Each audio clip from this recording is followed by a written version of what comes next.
प्रणाम सब गोटे के। हम एगो काली माता के गीत सुनबे छी, सुने जाय जाओ। अहाँ सब गोटे के जो हमर गीत निक लगा, चैनल के लाइक शेयर सब्सक्राइब करबे। काली के दुआरे पर हरियर पीपड़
मंदिर तोहार हे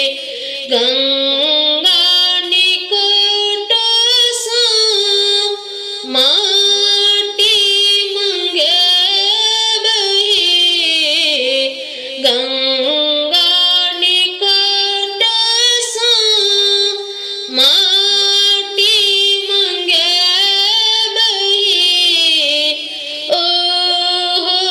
जे माटी काली पीड़िया बने बहे ओ जे माटी काली पीड़िया बने बहे आओ आओ आओ काली अंगना हमारे सुंदर लगैया काली मंदिर तोहार बालिया अंगना सा मौड़ी मंगे बहे ओ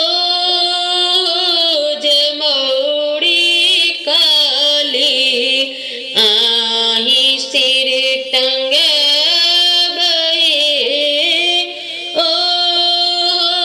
जे मौड़ी काली आही सिर टंगे बहे आओ आओ आओ काली अंगना हमारे सुंदर लगैया काली मंदिर तोहार